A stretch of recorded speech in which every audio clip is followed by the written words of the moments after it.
All right, welcome back, everyone. We are at it again today with another look at the Enlightenment poetry of Philip Freneau. You'll recall in the previous lecture, we took a look at On the Religion of Nature. Now we're going to take a look at a 1791 poem on Mr. Paine's Rights of Man. And hopefully you'll know Thomas Paine, founding father, very important founding father, one of the most radical, probably the only founding father to be more radical than Jefferson, is an outright, what do you want to say, atheist, denier of Christianity, putting him on the very, very, what do you want to say, radical end of Enlightenment thought, of the Enlightenment thinkers. His common sense pamphlets were pivotal in changing the tide of the war, gaining support for the American Revolution during an early phase. And Thomas Paine himself, with his text Rights of Man, he is writing from France. He's taken part in the revolution. He's seen a lot of the initial revolutionary fervor and violence. And he's responding to a text that came out a year earlier in 1790 by the English conservative philosopher Edmund Burke, his Reflections on the Revolution in France, which, as you may or may not know, is considered the founding document of the philosophy, which is primarily an English philosophy, of conservatism, which is not something we often talk about. In the American context, we just assume conservative and right-wing are the same things. But in actual fact, when you look at a global context, conservatives are one faction of a much broader, how do you want to say, more broadly construed right wing. And there are many factions on the right wing which disagree with conservatism, because conservatism, as distinguished from other philosophies of the right, is premised on liberalism. So Edmund Burke does believe in constitutionalism. He does believe in laissez-faire, free markets, liberty, innate goodness of human beings, so on and so forth. He believes in many of these initial revolutionary ideas that are shared by his contemporaries in France. His big thing is he sees the revolution in France as going too far and going too fast. So it's not that he disagrees with the idea that monarchies are bad. It's not that he disagrees with the idea that there are abuses. He just doesn't like the violence, the bloodshed, the accelerated pace of the revolution, and the wanton destruction of property. And so Burke is going to say, American Revolution good, French Revolution bad. Now, of course, I am not a conservative. I would critique this in part by saying, first and foremost, and we'll get into this when we talk about Thomas Hutchinson, we're going to read his strictures on the Declaration a little bit later. Thomas Hutchinson's colonial mansion was burned down. We almost lost his manuscript for the 3-volume history of Massachusetts, which would have been a tragedy for American letters. It's one of the best written texts that we have in the 18th century, actually. And they came in his house in the middle of the night with axes looking to murder his children. It's quite gruesome, quite bloody, and it's one of those episodes of the American Revolution that are not really talked about, say, when you're 6, 7, 8 years old, but which did in fact happen. So this is to say Burke's idea that the American Revolution was something like the English Glorious Revolution, which was bloodless, which was enlightened, which only abided by the most rational progressive principles and not on the basis of emotion, is totally false. But in any case, Burke is going to say American Revolution is good because it proceeds according to a logical order. It's contained. There's no abuse of human passion. In the French Revolution, things are going to move in an accelerated pace, so on and so forth. And so what Thomas Paine does is essentially says, Burke, look, you and I share the same common principles. We believe in all of these enlightened values of, life, liberty, property, pursuit of happiness, equality. We believe in, for example, that there shouldn't be privileged classes of people. We believe in constitutionalism, like legal prescriptivism. Like, we believe in all these similar philosophies. The only difference between you and I is I take the philosophies to the logical conclusion. It's like, for Paine, the logical conclusion of liberalism and the Enlightenment worldview would be the French Revolution. And he says, Burke, you just don't take things far enough because you're scared to take your ideas to where they actually go. And even though I have nothing to do with liberalism, as I've mentioned in previous lectures, I don't consider myself an heir to the liberal tradition by any means. I think Paine's critique is right. But in any case, the text is widely influential both on the continent and in the United States. And Philip Freneau, who is very much a part of this radical side of the American Enlightenment, is going to write this poem where he's essentially extolling Thomas Paine for being this Enlightenment figure, and he's going to use this to reflect on what he sees to be the decadence and the backwardness of old Europe in comparison with what he calls Columbia, meaning the country of Columbus. Columbia, as we understand it, or the country in South America, doesn't exist yet. Columbia won't exist for another 40 years or so. It's really the result of the Bolivarian Revolution in South America that we get Colombia. Prior to that, Colombia just means the land which Columbus discovered, broadly speaking, and so Colombia was a way of talking about the United States. So we get Washington, D.C., District of Columbia. But in any case, what Philip Freneau is going to do is to say Colombia is the model for what the world should desire, that we are going to be this republic that all of Europe is going to want to emulate, and Europe is still caught in superstitions, backwardness, so on and so forth. But luckily we have men like Thomas Paine who are fighting the backwardness of these reactionary tendencies in Europe. And if you've been paying attention in this lecture series, you'll note this is very similar to what John Winthrop is going to say in his famous lay sermon, A Model of Christian Charity, where he says, we shall be as a city upon a hill. And Europe, which is caught in the backwardness of Catholicism and Anglicanism, are going to see how materially prosperous we the Puritans are, and they're going to want to emulate us. Well, very similarly, we're going to see in Philip Freneau's poetry, he takes this out of a religious context and effectively says, Europe, which is caught in the superstition and backwardness of the monarchical political philosophy of anti-liberalism, is going to see this new republic of Colombia and want to emulate us. But effectively, this is American exceptionalism in both cases. America is going to be the model for what all these other societies are going to want to do. In any case, it's what you're going to notice in the poem is it's extremely deistic, it's extremely rationalistic, it touches up against the most radical fringe of these American Enlightenment ideals. It's a poem that is not meant for the masses. Most Americans would not agree with the theses that are presented in this particular poem, but it's presented for other Jeffersonian Democrats and American elites to sort of rouse the patriotic tide of fervor in favor of the French Revolution. That France will do for Europe what we are doing here in the New World, but America will remain at the forefront of this revolutionary tendency. And so rather than what Burke says, American Revolution good, French Revolution bad, the French Revolution is just on the tail end or a continuity with what was being done in the American Revolution. And as you'll see, it's a thoroughly anti-monarchical polemic, though that should be quite obvious. We're going to read this. I will read it through in one go, and then we'll go stanza by stanza, and we'll do an analysis very similar to what we did with On the Religion of Nature. And so, with no further ado, let's give this a read. So, this is Philip Freneau on Mr. Paine's Rights of Man. Thus briefly sketched the sacred rights of man, how inconsistent with the royal plan, which for itself exclusive honor craves, where some are masters born, and millions slaves. With what contempt must every eye look down on that base, childish bauble called a crown, the gilded bait that lures the crowd to come, bow down their necks and meet a slavish dumb. The source of half the miseries men endure, the quack that kills them, while it seems to cure. Roused by the reason of his manly page, once more shall Paine a listening world engage. From reason's source a bold reform he brings. In raising up mankind, he pulls down kings, whose source of discord, patrons of all wrong, on blood and murder have been fed too long. Hid from the world and tutored to be base, the curse, the scourge, the ruin of our race. Theirs was the task, a dull designing few, to shackle beings that they scarcely knew, who made this globe the resident of slaves, and built their thrones on systems formed by knaves. Advance, bright years, to work their final fall, and haste the period that shall crush them all. Who that has read and scanned the historic page but glows at every line with kindling rage, to see by them the rights of men aspersed, freedom restrained, and nature's law reversed. Men, ranked with beasts, by monarchs wheeled away, and bound young fools or madmen to obey. Now driven to wars, and now oppressed at home, compelled in crowds o'er distant seas to roam, from India's climes the plundered prize to bring, to glad the strumpet, or to glut the king. Columbia, hail, immortal be thy reign. Without a king we tilled the smiling plain. Without a king we trace the unbounded sea, and traffic round the globe through each degree. Each foreign clime our honored flag reveres, which asks no monarch to support the stars.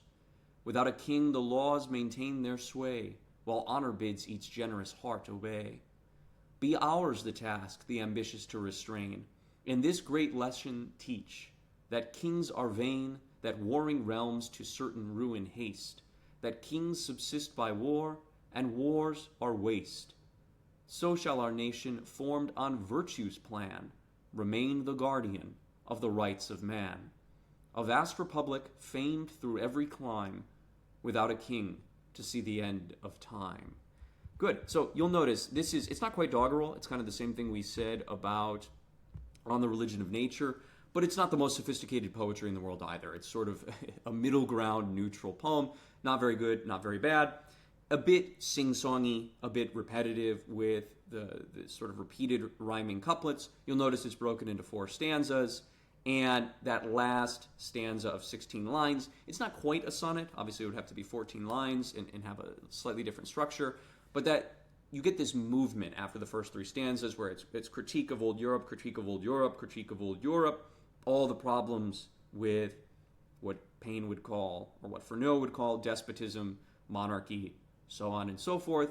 Well, now in this last stanza, we're going to juxtapose this with the young American Republic, which is going to be this sort of beautiful, glorious society that Europe is going to want to emulate. And so it functions like a sort of love poem or a hymn or an ode, this last stanza, to the glories of Columbia, to the glories of the new American Republic. And so looking at this first stanza, let's briefly sketch the sacred rights of man. So notice, right off the bat, we have this language that the rights of man, they're capitalized, they are sacred. So here we have a sort of inversion of expectations.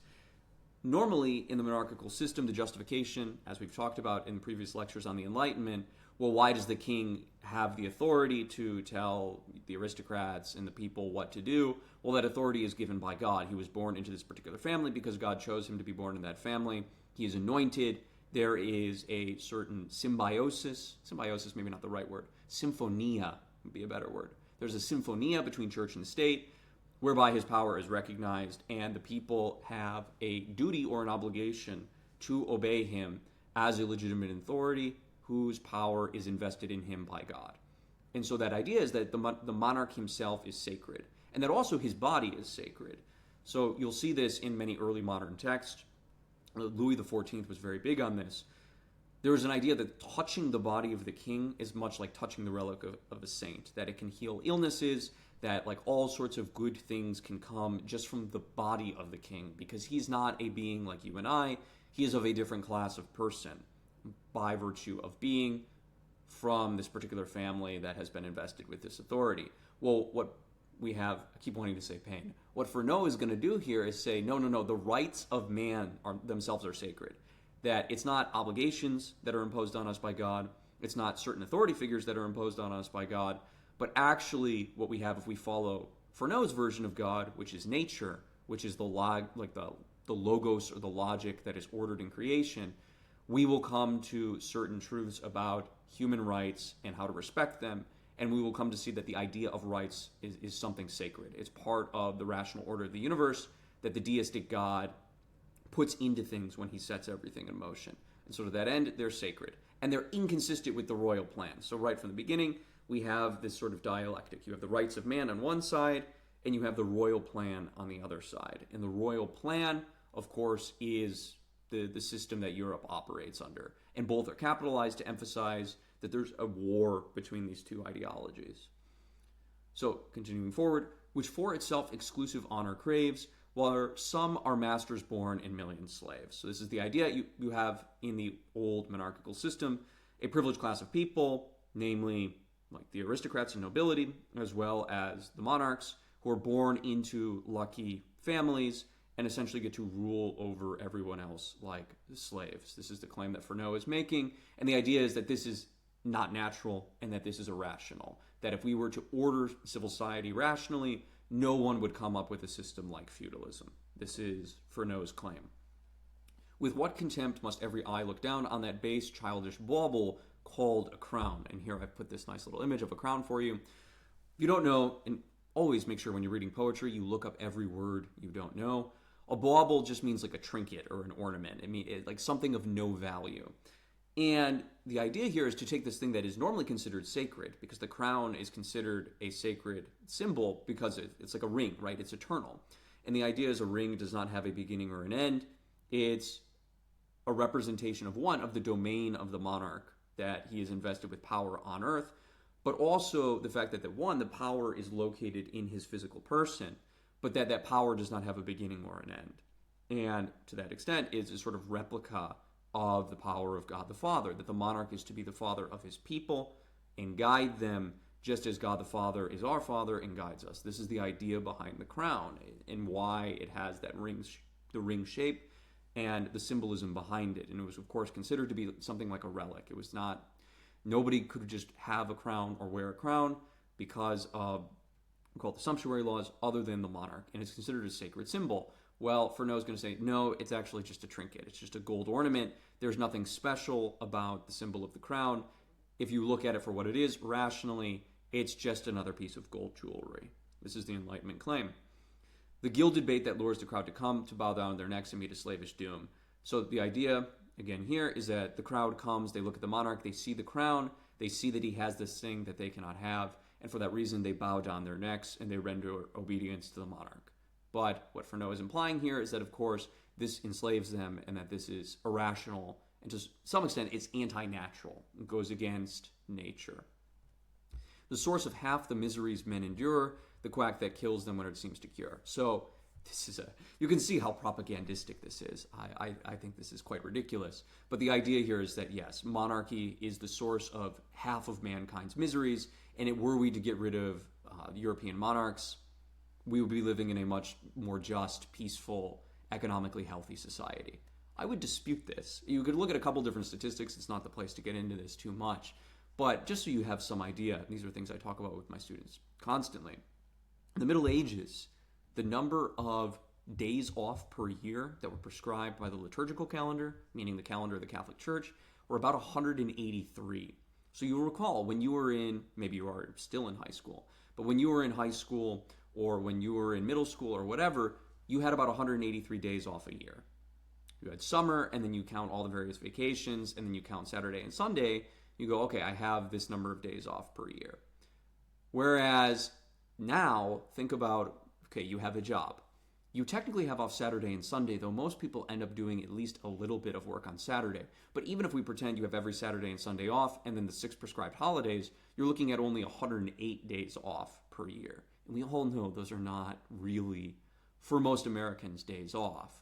And so the idea that somehow we've made some sort of progress along the ways of having a more balanced, healthy, meaningful, productive human life, you might dispute this.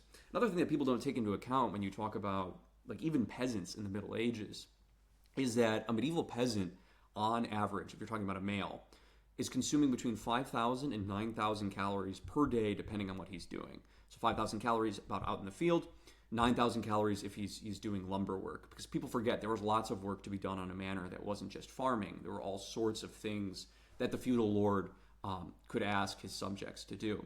But in any case, if you're a peasant, you're a serf, and you're a male, you need to eat about 5,000 to 9,000 calories per day. And this has been calculated by medieval historians. And they were getting most of those calories, if you think about it, not from meat, because meat was relatively scarce. You didn't eat it, certainly not every day, and not even every week, but from dairy, from eggs, and from like vegetable and grain sources.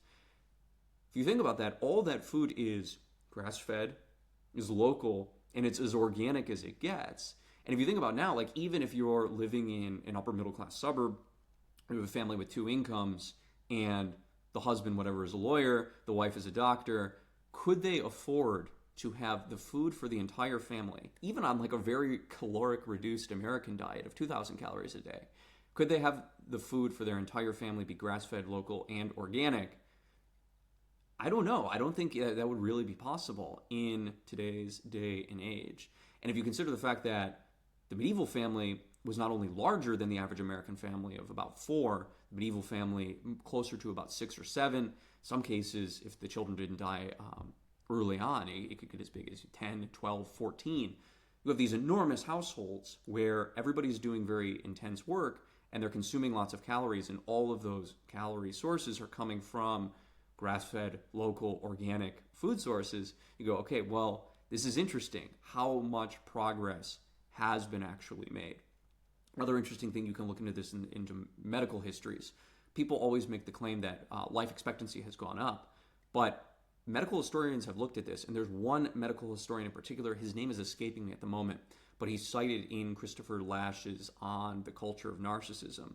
And he points out, he's like, once you get rid of obstetrics, right, so improvements in delivery of births, antiseptics, like antibiotics, and improvements in access to clean drinking water, essentially there have been no medical developments that across a population have increased lifespan. Now, on the lifespan of an individual, maybe there's some sort of life-saving heart treatment that extends your life 10 years. But across an entire population, those one-off types of inventions don't really do that much to life expectancy. And so the idea here is that human life expectancy for all of human history really has, like if you have survived the first 5 years, really has remained about 70 to 80 years. And that's not changed much. In spite of all the new medicines and technologies and procedures that we have, human beings still live to be about 70 to 80 years old. A couple things to consider before you want to talk bad about the Middle Ages. In any case, let's take a look at this next stanza. Roused by the reason of his manly page, reason capitalized, reason being a sort of personification of the laws of the universe, of nature, of the deistic God. Once more shall Paine a listening world engage, from reason's source of bold reform he brings, in raising up mankind he pulls down kings. So if we follow reason, if we use our ability to logically look at the world and do scientific laws from it that would apply to the political sphere, we would bring up mankind, we would give them rights, and we would pull down the monarchs. And this would lead to equality and to a rational social order.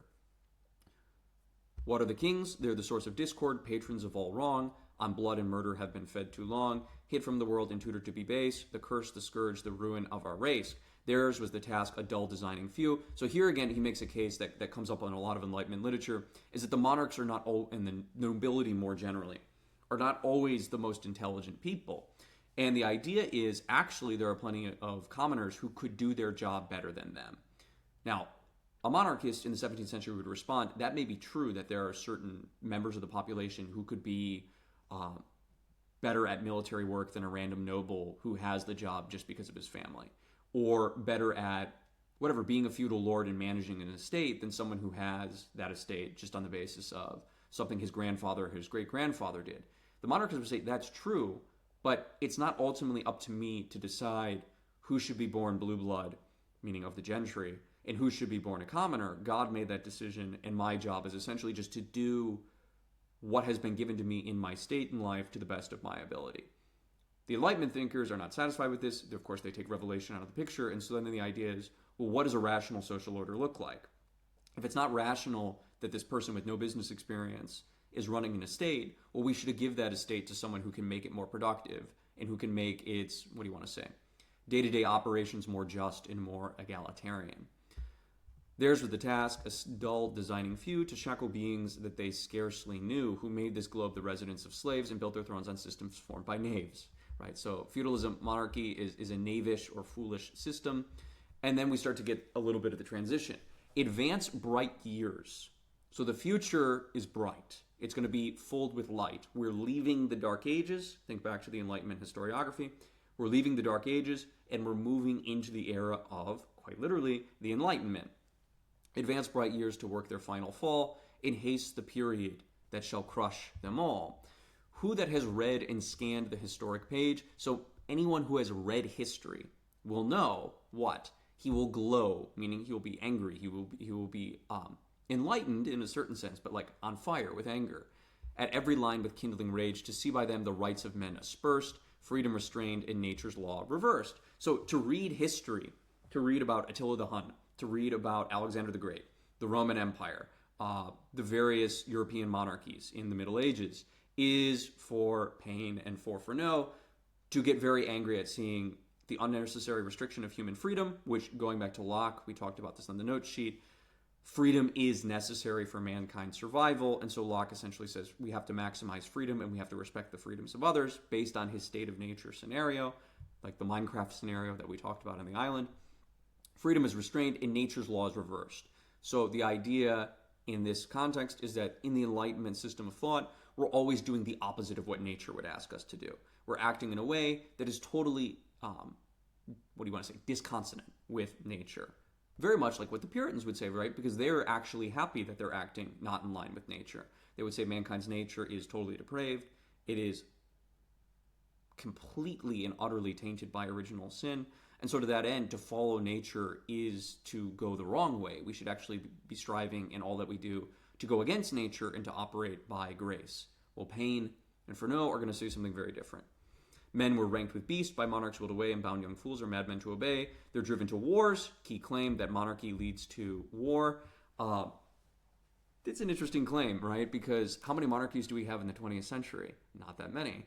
20th century, as far as I'm aware, is the bloodiest century in human history in terms of civilian casualties, in terms of the number of wars, the size of those wars, and also just the sheer brutality of those wars. I mean, even if you just look at like the most obvious case, World War II, the use of the atomic bomb to kill innocent civilians, women, and children on that level of destruction is something that would have been unthinkable in the Middle Ages, where most of the armies were private armies. They were essentially mercenaries fighting between each other. You did have peasants occasionally who were conscripted in militias, but that was the exception rather than the norm. Most of the armies were fought by professional mercenaries and by the gentry. The sort of normal common people were never conscripted. And the idea of women and children, which although there were obviously casualties of women and children who were brought into slavery, the idea of women and children fighting or being involved in conflicts, that was also exceptional rather than the norm. Most of the armies were fought in a sort of semi-professional basis, and it was treated more like a game of chess between monarchs or between sort of competing fiefdoms, rather than as, what would you want to say, what we have now, this concept of total war. Very, very different. So now driven to wars and now oppressed at home, compelled in crowds over distant seas to roam, from India's climes to plundered prize to bring, to glad the strumpet or to glut the king. So here, talking about colonialism in the British monarchy, all the gold, treasure, silver that is brought from India and from the growing British Empire is not used to benefit the people, but rather glads the strumpet. So the strumpet being like a whore or a prostitute. So talking about the degenerate tendencies of the monarchs, that because they don't have to work, because they're not bound by market pressures, which lead to virtue, this whole idea of laissez-faire in the market system leading to collective virtue, something we'll see in Ben Franklin. The monarchs don't have anything to do, the aristocracy and gentry don't have anything to do, so they're going to spend their time dicing, gambling, engaging in sensual passions, overeating, drinking too much, so on and so forth. And so the claim here, the colonial system doesn't actually benefit the English people, but rather benefits the strumpet and the king. So we have this last stanza here where we get the shift in the poem from talking about the abuses of the monarchy to talking about what America has to offer the world in 1791, in this pivotal moment where France is engaging in a revolution very similar to the American Revolution. Columbia, hail, immortal be thy reign. So this is a very bold claim, much like the bold claim that Winthrop is going to make in On a Model of Christian Charity. What Freneau is going to say here, and this is going to be followed up in later poems about America, you can see this in The Ages by William Cullen Bryant as a clear example, is that America is going to never die. That America, unlike all the various European states, which are going to enter into states of collapse, America is going to be the one definitive nation that rules forever. It is going to be the Third Republic. So in the historiography that the American Enlightenment figures have, you have the First Republics, which are in essentially Greece, Athens. You have the Second Major Republic, which is the Roman Republic, and then the Third Republic, which is America, which is going to be, unlike the Greek Republic or unlike the Roman Republic, it's going to be eternal, and it's going to spread democracy, liberalism, rights to the remainder of the world, and we'll essentially have this sort of eschatological vision where everybody becomes more and more free, everybody acquires more and more property, things become more and more equal and just, and we will have, as Paine said, as Freneau said in the previous poem, we'll have a sort of heaven on earth vision that will have the perfectibility of the human race, just as we talked about in the Enlightenment note sheet.